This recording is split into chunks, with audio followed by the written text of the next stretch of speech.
टकी। हाय बनी। कल से एग्जाम स्टार्ट होने वाले हैं, मुझे तो बहुत टेंशन हो रही है। तुम्हारा क्या हाल है? मेरा क्या हाल है? मुझे कोई टेंशन नहीं है।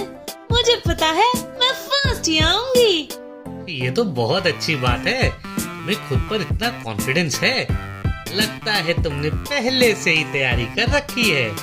नहीं, पहले से तो कोई तैयारी नहीं की है और मुझे पता है फर्स्ट तो मैं ही आऊंगी, क्योंकि हर साल मैं ही फर्स्ट आती हूँ।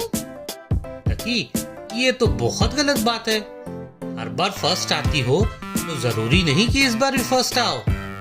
बनी, मुझे कोई नहीं हरा सकता, इसीलिए फर्स्ट मेरे सिवा कोई और आ ही नहीं सकता। तुम्हारी बातों से ओवर कॉन्फिडेंस झलक रहा है टकी, ठीक वैसा ही जैसा खरगोश की बातों से झलकता था। खरगोश की बातों से? अभी ये कौन सी नई कहानी है? अरे ये खरगोश और कछुए की कहानी है, जिसमें खरगोश भी ओवर कॉन्फिडेंट हो गया था कि उसे कोई हरा नहीं सकता, और फिर वो उसी ओवर कॉन्फिडेंस से हार गया। ये कहानी तुमने सुनी नहीं क्या? नहीं, मैंने तो नहीं सुनी। प्लीज मुझे भी सुनाओ ना। जरूर सुनाऊंगा। एक बात की बात है, एक जंगल में एक खरगोश और एक कछुआ रहते थे। खरगोश अपनी तेज रफ्तार के लिए बहुत मशहूर था और उसे अपने ऊपर बहुत घमंड था।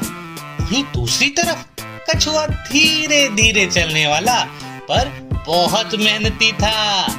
एक दिन खरगोश ने कछुए का मजाक उड़ाते हुए कहा, तुम बहुत धीरे चलते हो, अगर तुम मुझसे दौड़ में मुकाबला करोगे तो मैं कब का जीत जाऊंगा और तुम तब तक रास्ते में ही रहोगे।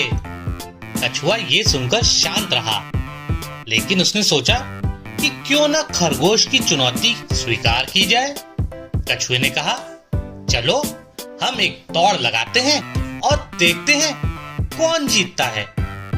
खरगोश ने सोचा ये तो बहुत आसान है और उसने कछुए की चुनौती मान ली। रेस की तारीख तय हुई और उस दिन जंगल के सारे जानवर इकट्ठा हो गए। फिर रेस शुरू हुई और खरगोश बिजली की तरह दौड़ पड़ा। कछुआ धीरे धीरे अपने तरीके से चलता रहा। रास्ते में खरगोश ने देखा कि कछुआ भी बहुत पीछे है। उसने सोचा, कछुआ तो बहुत धीरे से चलता है, मैं आराम से पहुंच जाऊंगा।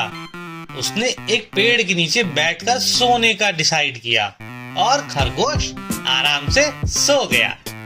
कछुआ बिना रुके धीरे धीरे अपने लक्ष्य की तरफ बढ़ता रहा। उसने ना तो कहीं आराम किया और वो ना ही कहीं रुका।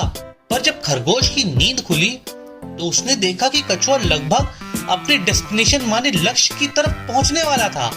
उसने दौड़ने की कोशिश की, लेकिन बहुत देर हो चुकी थी और कछुआ जीत गया। खरगोश को अपनी गलती का एहसास हुआ और उसने कछुए से माफी मांगी। कछुआ मुस्कुराया और बोला, धीरे धीरे ही सही, लेकिन लगातार चलने से ही हम अपने लक्ष्य यानी डेस्टिनेशन तक पहुंच सकते हैं। तो बच्चों, इस कहानी से हमें ये सीखने को मिलता है कि घमंड और ओवर कॉन्फिडेंस से बचना चाहिए और मेहनत से कभी पीछे नहीं हटना चाहिए।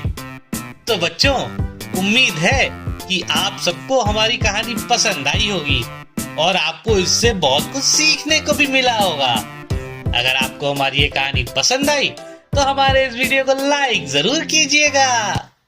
और भी न्यू पोएम्स और स्टोरीज देखने और सीखने के लिए हमें सब्सक्राइब कीजिए और पसंद आने पर लाइक, कमेंट और शेयर कीजिए। बाय।